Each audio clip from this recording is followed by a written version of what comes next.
नमस्कार दोस्तों, मेरा नाम निरंजन है। स्वागत करता हूँ आपके अपने YouTube चैनल पर। दोस्तों, आज हम जुलाई माह के चौथे सप्ताह के करंट अफेयर को देखेंगे। जैसा कि आप जानते हैं कि हर सप्ताह मैं आपके लिए संडे को करंट अफेयर का एक वीडियो लेकर आता हूँ, जो कि आपके एग्जाम की दृष्टि से बहुत ही इंपॉर्टेंट रहता है। इसमें वही क्वेश्चन को लिया जाता है, उतने ही समसामयिकी को लिया जाता है जो आपके एग्जाम में क्वेश्चन बन सकता है। ठीक है, तो चलिए दोस्तों आगे बढ़ते हैं। देखिए, पहला क्वेश्चन है, सिम्बैक्स सैन्य अभ्यास के 32वें संस्करण का आयोजन भारत और किस देश के बीच किया जाएगा। ठीक है, अभी चल ही रहा है सिम्बैक्स सैन्य अभ्यास। तो सिम्बैक्स सैन्य अभ्यास जो है भारत और सिंगापुर के मध्य जो है आयोजित किया जाता है प्रतिवर्ष, और अभी वर्तमान में इसका जो है 32वें संस्करण का आयोजन हुआ है। देखिए, भारतीय नौसेना सिंगापुर भारत समुद्री द्विपक्षीय अभ्यास सिम्बैक्स के 32वें संस्करण में भाग लेगी। देखिए, यहाँ पे आप ऐसे याद कर सकते हैं, सिंगापुर और इंडिया। ठीक है, एस से सिंगापुर, आई से इंडिया है। ठीक है, और यहाँ EX से है एक्सरसाइज, ठीक, मरीन एक्सरसाइज। देखिए, यह भारत और सिंगापुर की नौसेनाओं के बीच हर साल लगातार आयोजित होने वाला सबसे लंबे समय तक चलने वाला समुद्री अभ्यास है। ये कैसा अभ्यास है? समुद्री अभ्यास है। ठीक है, समुद्री यानी कि मरीन। ठीक है, इसका उद्देश्य दोनों देशों के बीच नौसैनिक सहयोग, आपसी संचालन क्षमता और समुद्री सुरक्षा को मजबूत करना है। यह भारत की सागर नीति का समर्थन करता है। तो ध्यान रखिएगा, इसका उद्देश्य आप याद रख लीजिएगा। वैसे एग्जाम में ये क्वेश्चन पूछा जाता है कि सिम्बैक्स अभ्यास जो है ये किन दो देशों के मध्य आयोजित होता है। तो याद रखिएगा, इसके नाम में ही छुपा हुआ है सिंगापुर और भारत। देखिए अगला क्वेश्चन, विश्व यात्रा और पर्यटन परिषद ने 2024-25 में दुनिया की टॉप 100 अर्थव्यवस्थाओं में भारत को कौन सा स्थान दिया है। तो यदि हम बात करते हैं भारत का अर्थव्यवस्था में जो योगदान है विश्व यात्रा और पर्यटन परिषद के अनुसार, तो वो है 8वां स्थान। ठीक है, ध्यान रखेंगे, आप यहाँ पे इमेज के माध्यम से भी देख सकते हैं। पहले स्थान पर है यूनाइटेड स्टेट, जो कि $2360 बिलियन के साथ प्रथम स्थान पर है। दूसरे स्थान पर जो है $1300 बिलियन के साथ चाइना है। तीसरे स्थान पर जर्मनी, चौथे स्थान पर जापान, पांचवें स्थान पर यूनाइटेड किंगडम, छठवें स्थान पर फ्रांस, सातवें स्थान पर मैक्सिको और आठवें स्थान पर जो है भारत है। ठीक है, तो ध्यान रखिएगा, भारत जो है टूरिज्म से जो है 231.6 बिलियन का जो है इनकम करती है। देखिए, विश्व यात्रा और पर्यटन परिषद की 2024-25 की रिपोर्ट में भारत दुनिया की 8वीं सबसे बड़ी पर्यटन अर्थव्यवस्था बन गया, जो पिछले साल जो है 10वें स्थान पर था। ठीक है, तो अच्छी बात है, 2 पायदान जो है ऊपर की ओर बढ़ा है। देखिए, भारत के यदि हम महत्वपूर्ण सूचकांकों की बात करते हैं, तो देखिए भारत जो है जेंडर गैप इंडेक्स में जो है 131वां स्थान पर है। वैश्विक शांति सूचकांक में 115वें स्थान पर, सतत ऊर्जा लक्ष्य सूचकांक में 99वें स्थान पर, ऊर्जा संक्रमण सूचकांक में 71वें स्थान पर, जलवायु परिवर्तन प्रदर्शन सूचकांक में 10वें स्थान पर, वर्ल्ड हैप्पीनेस रैंकिंग में 118वें स्थान पर, वैश्विक आतंकवाद सूचकांक में 14वें स्थान पर, प्रेस फ्रीडम इंडेक्स में 191वें स्थान पर, वैश्विक नवाचार सूचकांक में 39वें स्थान पर, करप्शन इंडेक्स 2024 में 96वें स्थान पर, लॉजिस्टिक परफॉर्मेंस इंडेक्स 2024 में जो है 38वें स्थान पर है, और वैश्विक भुखमरी सूचकांक में जो है 105वें स्थान पर है। तो ये भारत के प्रमुख सूचकांक है डिफरेंट रिपोर्ट के अनुसार जो है। देखिए, सूचकांक से जो है ना क्वेश्चन एग्जाम में पूछा जाता है, आप इतना जरूर याद कीजिएगा, हो सकता है यहाँ से एक क्वेश्चन जरूर बन जाए। चलिए अगला क्वेश्चन देखिए, भारत का पहला राज्य कौन सा है जिसने जनजातीय जीनोम अनुक्रमण परियोजना शुरू की है। तो जनजातीय जीनोम अनुक्रमण परियोजना शुरू करने वाले जो है गुजरात राज्य है। ठीक है, याद रखिएगा, ऑप्शन नंबर ए जो है सही है।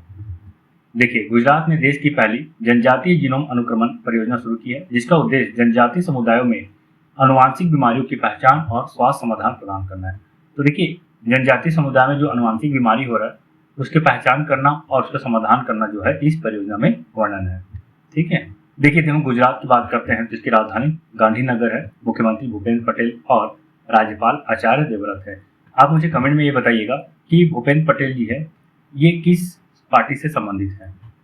अगला क्वेश्चन देखिए, किस देश ने इंटरनेट स्पीड का नया विश्व रिकॉर्ड बनाया है जो 1.02 पेटाबिट प्रति सेकंड तक पहुंच गया है।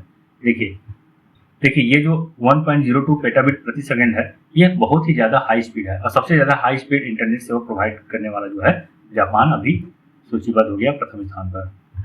ठीक है, ये 1.02 पेटाबिट प्रति सेकंड ये इतना स्पीड है दोस्तों कि पूरा नेटफ्लिक्स का जितना भी वीडियो है उसके अंदर सारा का सारा जो है 1 सेकंड में डाउनलोड हो जाएगा।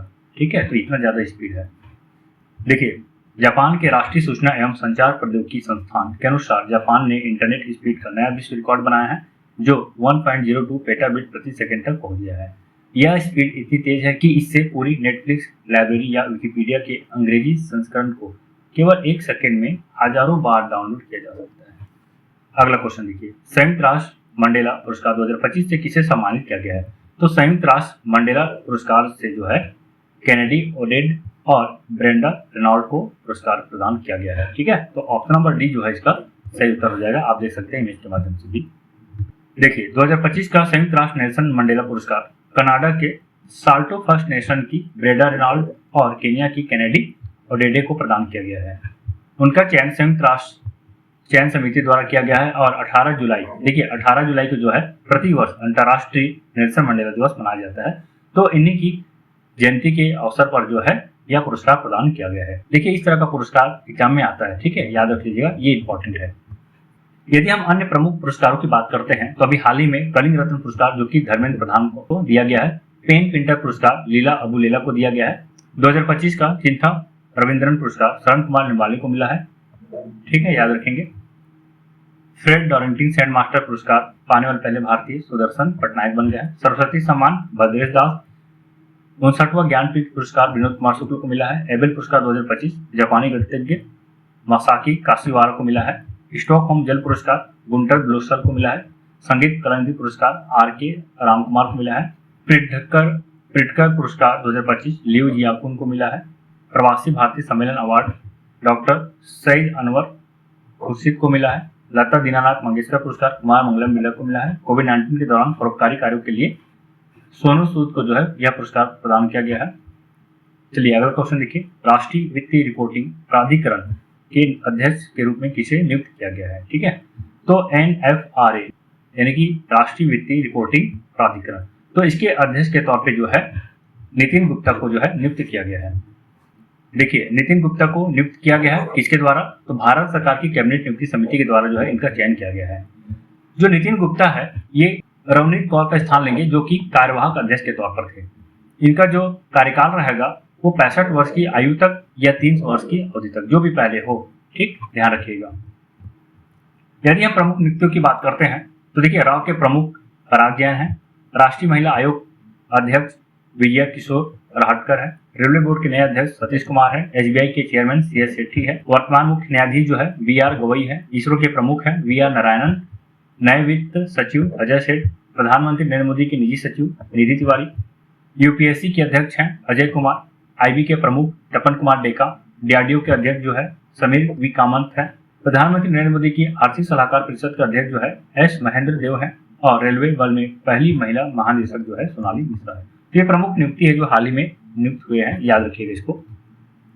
अगला क्वेश्चन देखिए, किस राज्य में स्थित लुंगफुन रूपी को भारतीय पुरातत्व सर्वेक्षण ने राष्ट्रीय महत्व का स्मारक घोषित किया है? देखिए, ये जो है मिजोरम राज्य में स्थित है। देखिए, भारतीय पुरातत्व सर्वेक्षण ने मिजोरम के लियांगपुई गांव स्थित लुंगफुन रूपी में प्राचीन मेन हीरो को राष्ट्रीय महत्व के स्मारक के तौर पर घोषित किया है।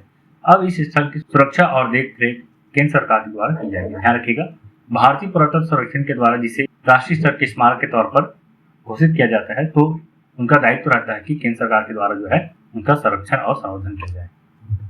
अगला क्वेश्चन देखिए, हाल ही में पहलगाम हमले के लिए अमेरिका ने किस संगठन को आतंकवादी संगठन घोषित किया है? तो देखिए, इसका जो सही उत्तर हो जाएगा द रेजिस्टेंस फ्रंट।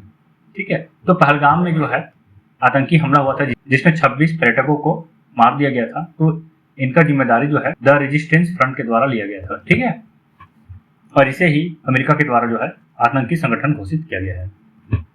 अगला क्वेश्चन देखिए, बहुत इंपॉर्टेंट क्वेश्चन है ये। जगदीप धनखड़ ने हाल ही में उपराष्ट्रपति पद से इस्तीफा दे दिया है। वे भारत के कौन से उपराष्ट्रपति थे? ठीक है, कौन से क्रम के उपराष्ट्रपति थे? तो यदि इनका क्रम की बात करते हैं तो इसका क्रम जो है 14वां है। देखिए, मानसून सत्र के पहले ही दिन उपराष्ट्रपति जगदीप धनखड़ ने खराब स्वास्थ्य के कारण बताते हुए 21 जुलाई 2025 की शाम अचानक पद से इस्तीफा देने की घोषणा कर दी। यदि हम उपराष्ट्रपति का संवैधानिक पद की बात करते हैं तो भारत के उपराष्ट्रपति का पद देश का दूसरा सर्वोच्च संवैधानिक पद होता है। प्रथम स्थान पर होता है राष्ट्रपति। राष्ट्रपति के बाद उपराष्ट्रपति होता है। ठीक है, याद रखिएगा। संविधान के अनुच्छेद 63 से 71 के तहत उपराष्ट्रपति का चुनाव 5 वर्ष के लिए किया जाता है। वह राज्यसभा के पदेन सभापति होते हैं और कार्यपालिका तथा विधायिका के बीच एक महत्वपूर्ण सेतु का कार्य निभाते हैं। देखिए, अब इनका इस्तीफा मंजूर हो जाने के बाद जो है अनुच्छेद 91 के अनुसार उपराष्ट्रपति का पद रिक्त हो गया है। अब उसके स्थान पर जो है उपसभापति जो है राज्यसभा की, ध्यान रखेंगे, राज्यसभा के जो उपसभापति हैं वो इनका जिम्मेदारी को निभाएंगे।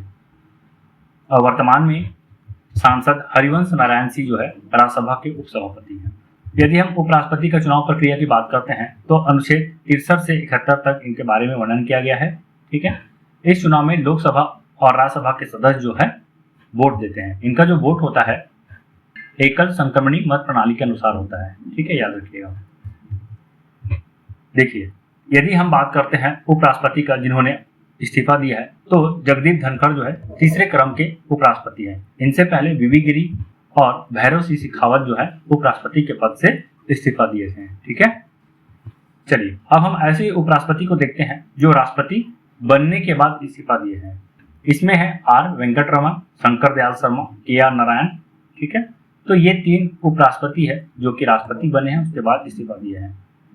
यदि पद पर रहते निधन की बात करते हैं तो कृष्णकांत उपराष्ट्रपति ऐसे उपराष्ट्रपति थे जो पद पर रहते हुए 27 जुलाई 2002 को निधन हो गया था इनका। ठीक है, याद रखेंगे।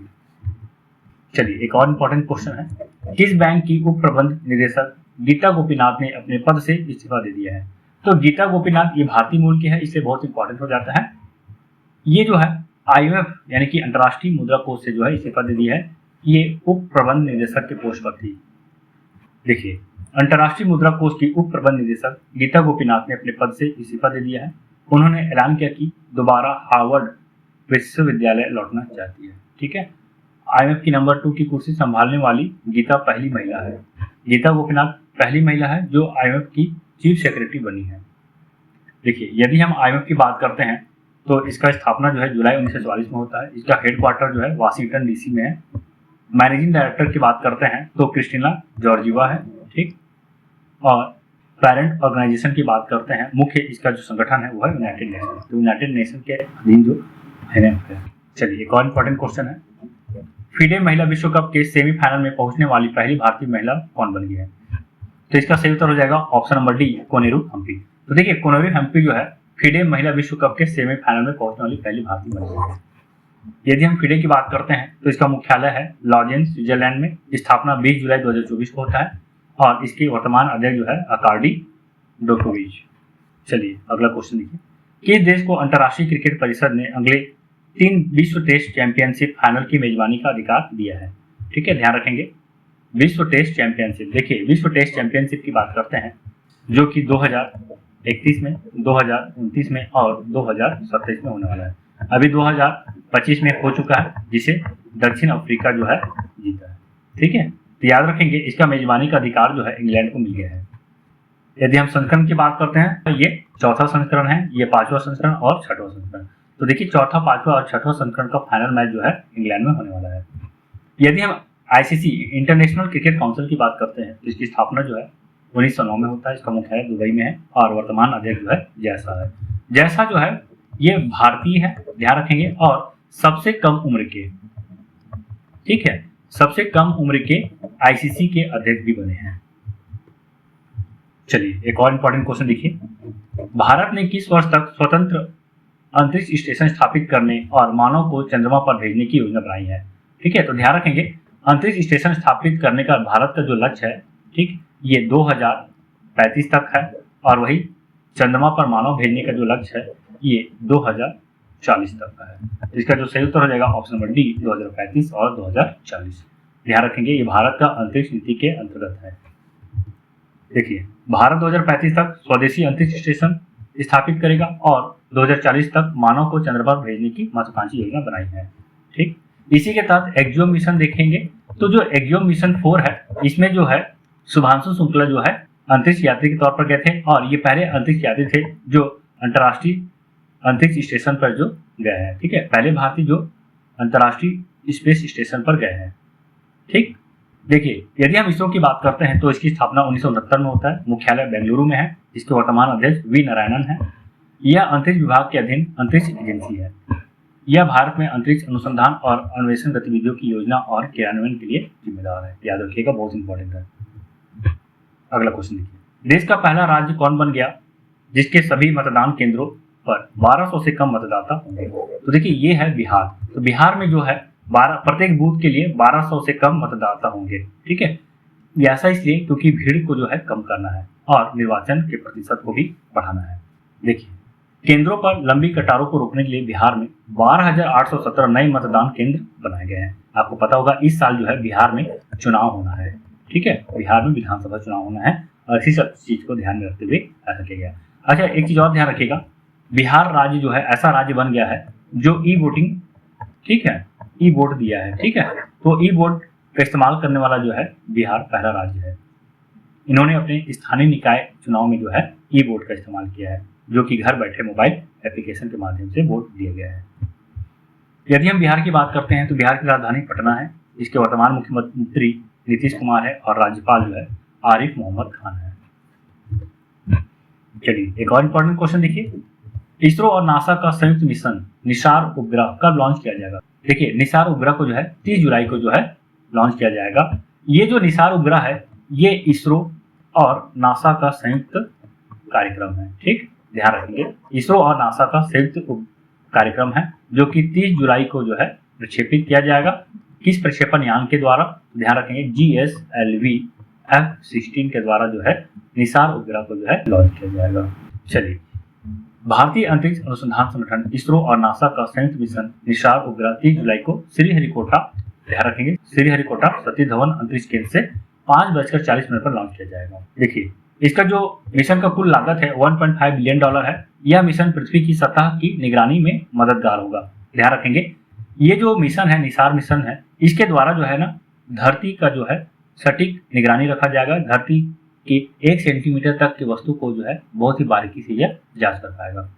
ठीक, निसार उपग्रह हर 12 दिन में पृथ्वी की भूमि और बर्फीली सतहों को स्कैन करेगा और प्राकृतिक आपदाओं की निगरानी में मदद करेगा। इसमें नासा की ओर से तैयार L बैंड और इसरो की ओर से विकसित S बैंड रडार लगाया गया है, जिन्हें विश्व में सबसे उन्नत माना जा रहा है। चलिए, इसरो के बारे से अभी हमने देखा, नासा के बारे से देखिए। नासा की स्थापना जो है 29 जुलाई 1958 को होता है। इसका मुख्यालय जो है वाशिंगटन DC में है। चलिए, एक और इम्पोर्टेंट क्वेश्चन है, भारत और किस देश के बीच एक ऐतिहासिक मुक्त व्यापार समझौते को मंजूरी दी गई है? तो भारत और ब्रिटेन के बीच जो है ऐतिहासिक मुक्त व्यापार समझौते को जो है मंजूरी दे दी गई है। देखिए, ये जो मंजूरी है 24 जुलाई 2025 को दिया गया है, जब प्रधानमंत्री नरेंद्र मोदी जो है लंदन यात्रा पर गए थे। देखिए, यदि हम इस समझौते का महत्व की बात करते हैं तो इसके तहत जो है वर्ष 2030 तक भारत यूके द्विपक्षीय व्यापार को 120 अरब अमेरिकी डॉलर तक लेकर जाना है। यह समझौता वस्त्र, चमड़ा जैसे श्रम प्रधान भारतीय निर्यात क्षेत्रों को बढ़ावा देगा और यूके के कार व विस्की जैसे उत्पादों को भारतीय बाजार तक सुगम पहुंच प्रदान करेगा। चलिए, एक और इम्पोर्टेंट क्वेश्चन देखिए, यहाँ पे जितना भी क्वेश्चन है ना सारा के सारा इम्पोर्टेंट है। वीडियो आपको पसंद आता है दोस्तों तो वीडियो को जरूर लाइक कीजिएगा और चैनल पर नया है, चैनल को अभी तक सब्सक्राइब नहीं किया है तो चैनल को जरूर सब्सक्राइब कीजिएगा, क्योंकि इस चैनल पे जो है ना बहुत इंपॉर्टेंट वीडियो आपके लिए लाया जा रहा है। चलिए, अगला क्वेश्चन देखिए, फिडे वर्ल्ड कप 2025 की मेजबानी कौन सा देश करेगा? तो देखिए, 2025 की मेजबानी जो है भारत करने वाला है, याद रखिएगा, बहुत इंपॉर्टेंट है ये। तो भारत जो है 30 अक्टूबर से 27 नवंबर 2025 तक फिडे वर्ल्ड कप 2025 का मेजबानी करेगा। फिडे वर्ल्ड कप एक द्विवार्षिक शतरंज चैंपियनशिप है, जिसे फिडे यानी कि फेडरेशन इंटरनेशनल डेस के द्वारा आयोजित किया जाता है। ठीक, यदि हम फिडे की बात करते हैं तो ये अंतर्राष्ट्रीय शतरंज महासंघ है। इसकी स्थापना 20 जुलाई 1924 को होता है। मुख्यालय लुसाने स्विट्जरलैंड में है। इसके वर्तमान अध्यक्ष जो है आर्कोडी डोकोविच है और उपाध्यक्ष विश्वनाथन आनंद। देखिए, विश्वनाथन आनंद जो है ये भारत के शतरंज खिलाड़ी है। चलिए, एक और इम्पोर्टेंट क्वेश्चन, धार्मिक विरोध को रोकने के लिए किस राज्य ने भारत का पहला बेअदबी विरोधी विधेयक 2025 पेश किया है? इसका सही उत्तर हो जाएगा ऑप्शन नंबर ए, पंजाब। देखिए, आम आदमी पार्टी के नेतृत्व वाली पंजाब सरकार ने धार्मिक बेअदबी को रोकने के उद्देश्य से एक नया सख्त विधेयक पेश किया है।